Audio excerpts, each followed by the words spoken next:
Hi there, I'm Mia, and at 29 years old, I find myself freshly divorced from my husband, Fred.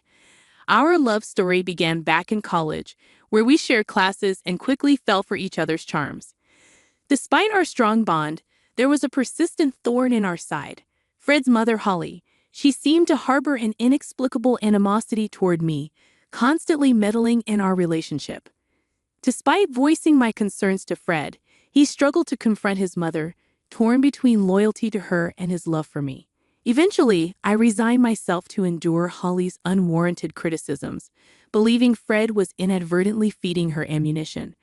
Our relationship weathered many storms, with frequent arguments over his mother's influence. However, Fred eventually saw reason and ceased divulging details about our lives to her.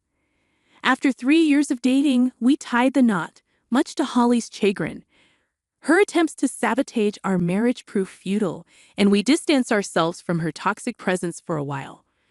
During this period, both Fred and I found success in our careers. Although I outearned him slightly, to maintain balance, we split our expenses unevenly, with me covering the lion's share.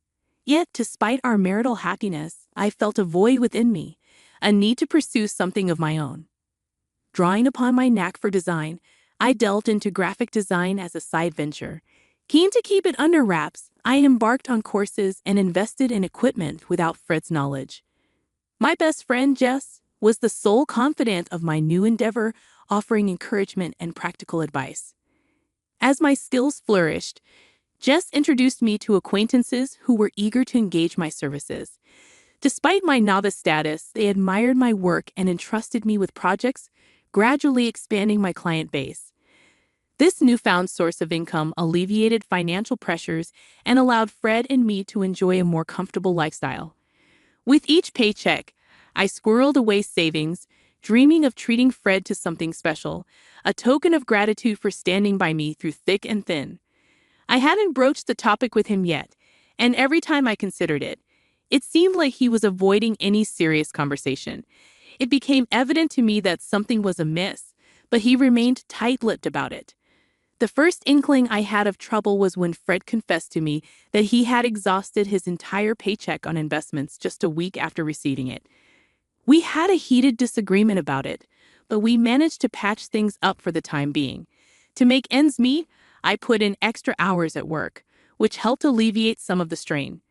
The following month, Fred repeated the same pattern, leaving me feeling exasperated. I couldn't fathom how he could squander his earnings so recklessly.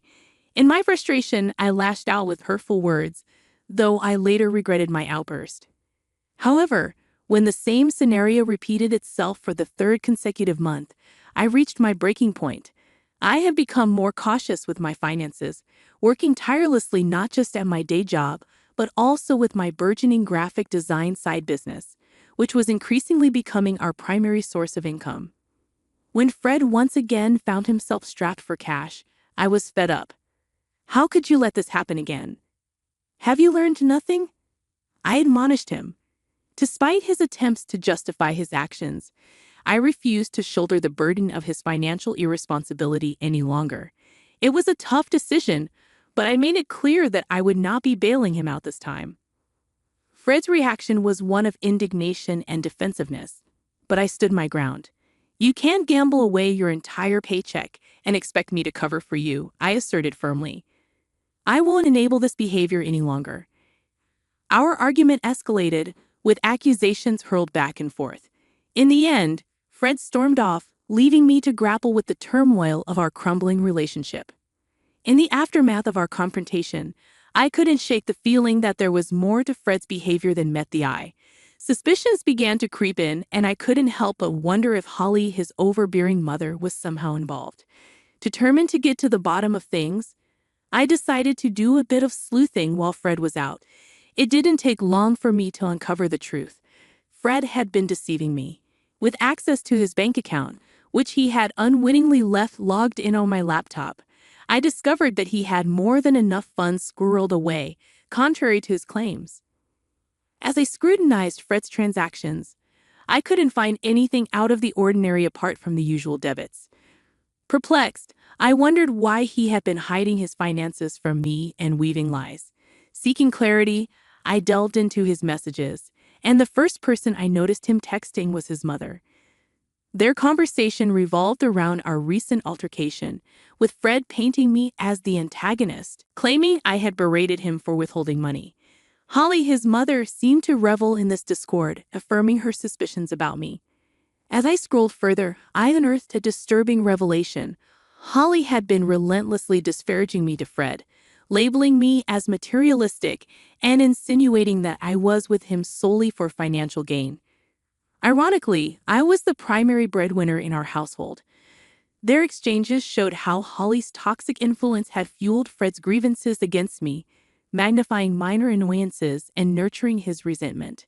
The final blow came when I discovered their scheme to cut me off financially. Initially hesitant, Fred succumbed to Holly's manipulations, gradually acquiescing to her demands. He fed her ammunition by disclosing incidents where I expressed frustration, further stoking her animosity toward me. It was a devastating betrayal, leaving me reeling with hurt and confusion. Uncertain of my next steps, I sought solace in my best friend Jess. Nestled in her company, I shared the distressing truth I had uncovered, seeking her guidance in this tumultuous moment. Jess, ever the steadfast confidant, listened intently, offering her unwavering support as I grappled with the betrayal inflicted by those closest to me. I grappled with the weight of the situation, unsure of the best course of action. It seemed glaringly obvious. Cut off Fred's support, wait for him to hit rock bottom, then file for divorce. But Jess questioned the morality of such a plan, labeling it as cruel. Her concern nudged me to reconsider my approach, prompting her suggestion to sleep on it and revisit the issue the next day. Exhausted both physically and emotionally, I welcomed the respite sleep promised. The following morning, with the luxury of a weekend ahead, Jess and I sought solace in the familiarity of a favorite movie, drifting off to sleep in each other's company. The tranquility of the day brought a sense of peace, a temporary reprieve from the turmoil brewing within. We indulged in simple pleasures, immersing ourselves in movies, culinary delights, and each other's company. Despite the nagging thoughts of the previous day's revelations, I made a conscious effort to set them aside, prioritizing the much-needed respite. However, our reprieve was short-lived when Holly's call shattered the tranquility. Reluctantly, I answered, greeted by accusations and hostility.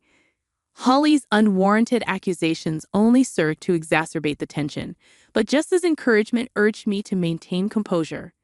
In the midst of Holly's tirade, an unexpected proposal emerged, a 50-50 split of everything between Fred and me. It was a proposition tinged with skepticism, a test of my commitment to the marriage.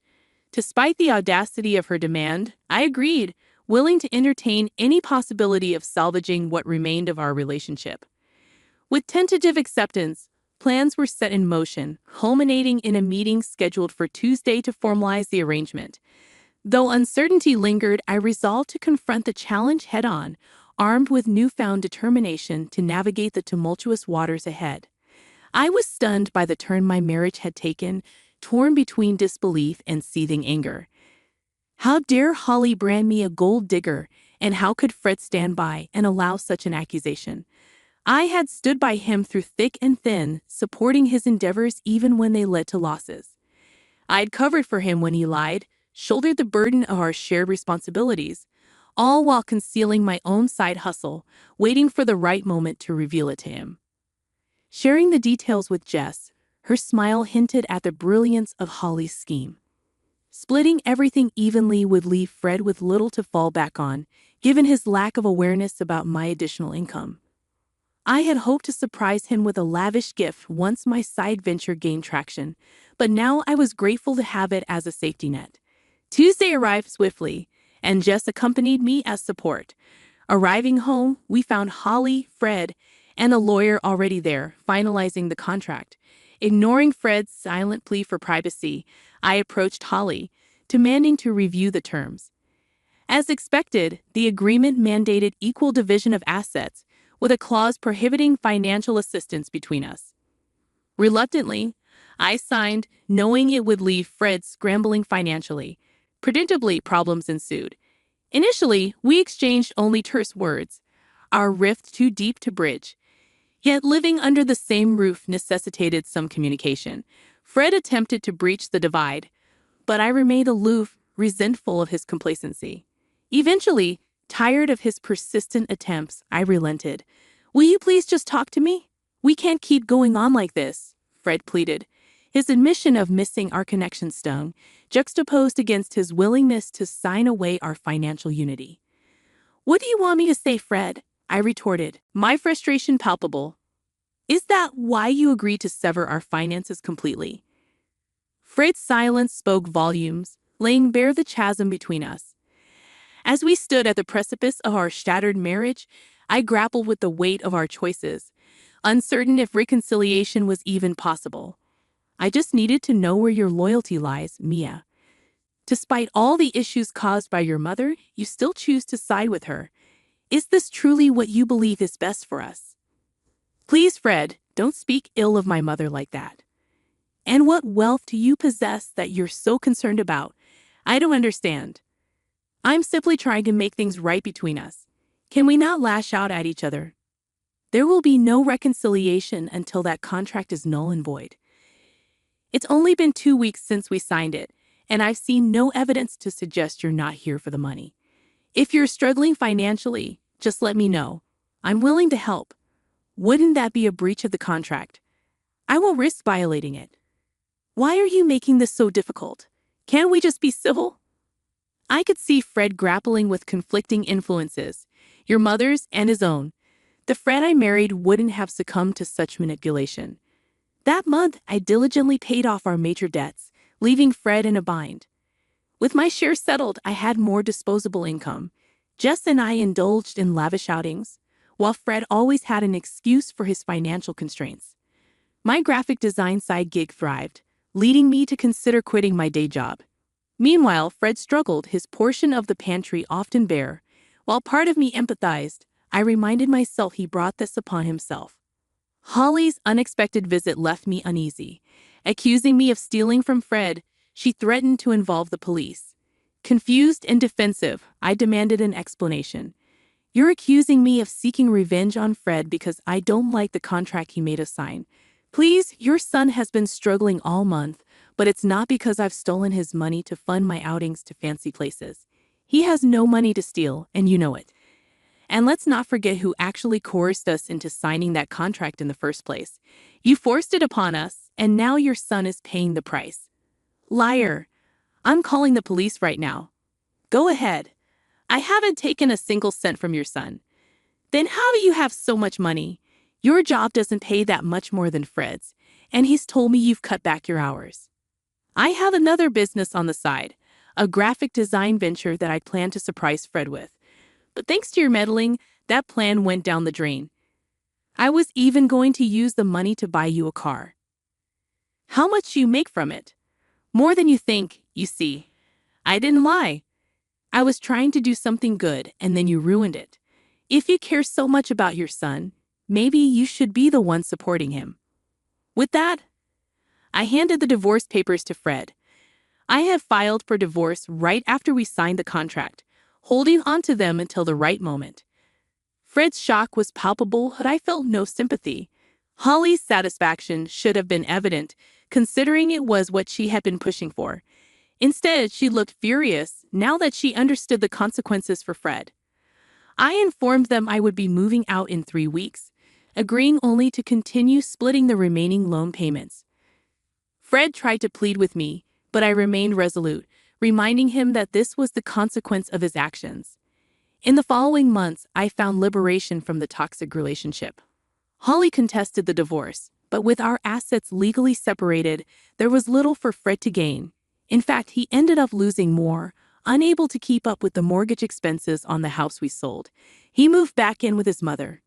Meanwhile, my business flourished, and I gained lucrative opportunities with big brands. It was a blissful and rewarding period for me.